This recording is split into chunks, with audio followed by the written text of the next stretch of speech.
let's talk about social media. 8 hours of screen time, purposeless scrolling of hundreds reels, feeling of having less excited and successful life than others. If I have just described you, then you have to watch this video. First, let me confess, I quit social media almost a year ago, and guess what? I'm happier than ever, even if nothing changed drastically in my life. But we will get into that later though. Humans have always their fundamental need to connect and belong. It's in our DNA. But the way we communicate and connect to each other has changed recently drastically thanks to social media such as Instagram, Facebook, WeChat, and etc. As of April 2024, there were 5.4 billion people around the world who used internet. You may be wondering, is internet addiction even a thing? Well, it's not officially in the Diagnostic and Statistical Manual of Mental Disorder published by the American Psychiatric Association. But the signs are all around us. Studies have shown that excessive use of internet will really mess and is messing with our daily life and health. Okay, how does it work? We use these platforms to change our mood to escape reality. You come from work, you're super tired, you just want to scroll purposeless Instagram reels just to relax. This is known as a mood modification. Initially, a little bit of use of social media can really boost your mood. But over time, you need to use more and more of social media to get the same effect. Here where it gets tricky.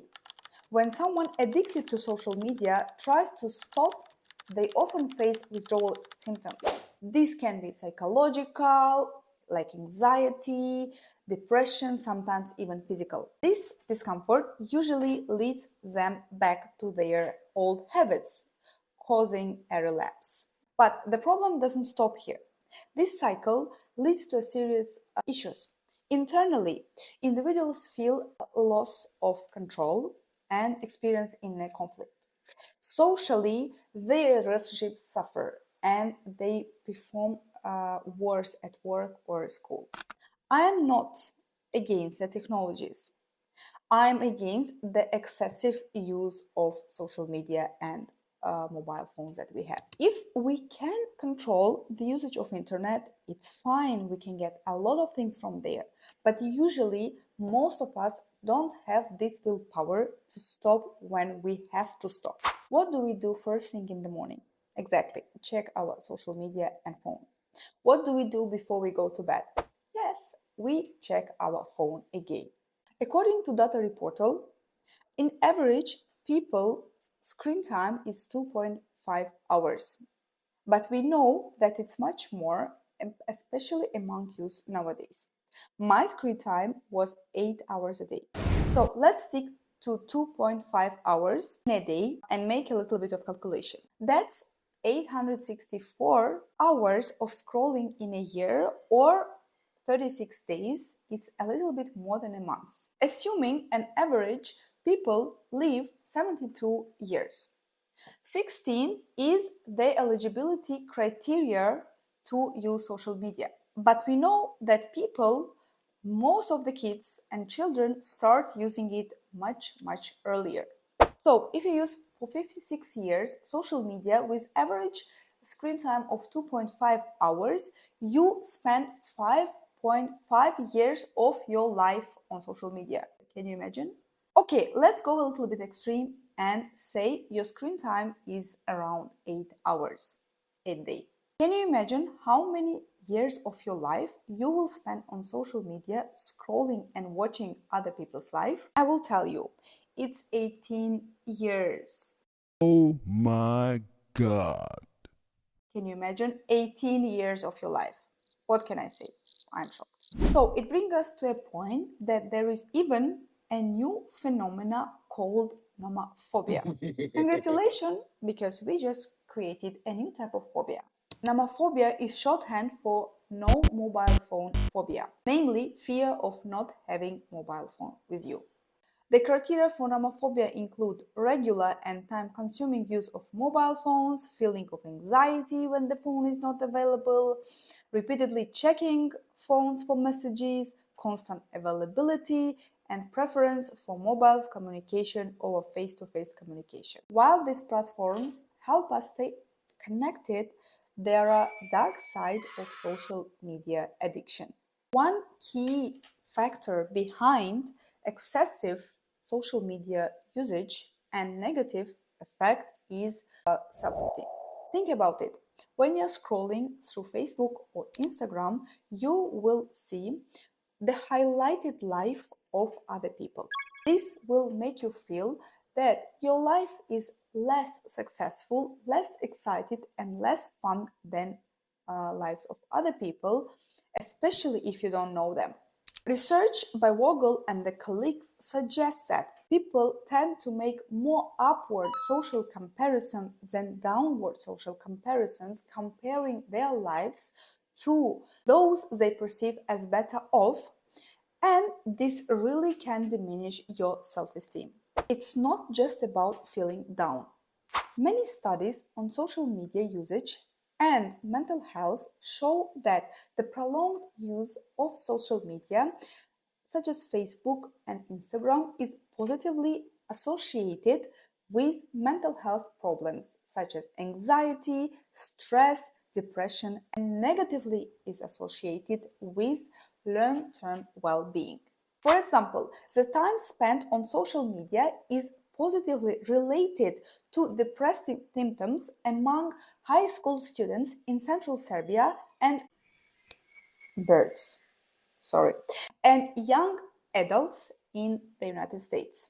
Interestingly, women seem to be more vulnerable to social media addiction and this social comparison.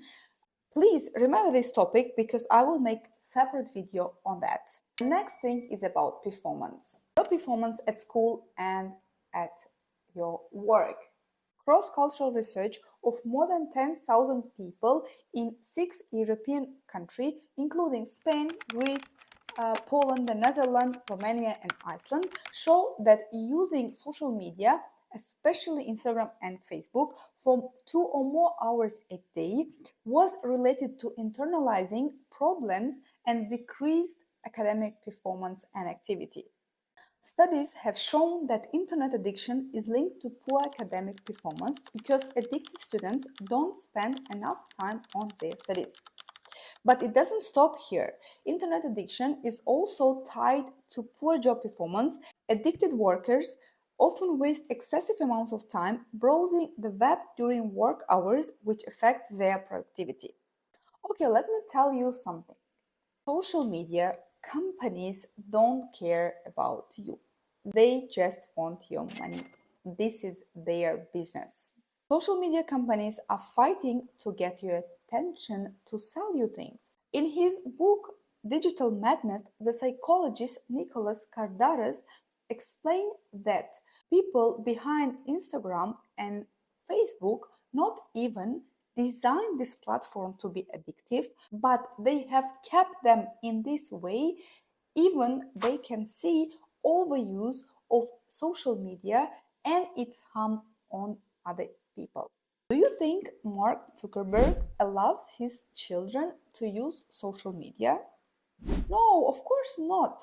In one of the interview to CNBC, he mentioned that only features that they are using in Facebook is Facebook video calls to call their grandparents and other relatives to have this positive effect to be connected with other relatives from other parts of the country. But attention, he's saying, but passively consuming content or going from video to video isn't associated with the positive effects. He knows what is behind the social media because he's personally creating it. And just for your information, when he shared the picture with his kids in Instagram, guess what did he do? Exactly, he shielded their faces, not to show them in social media. But what do we do instead? We put thousands of pictures of our kids in social media. He protects his kids, but not the kids of other people. What can I say?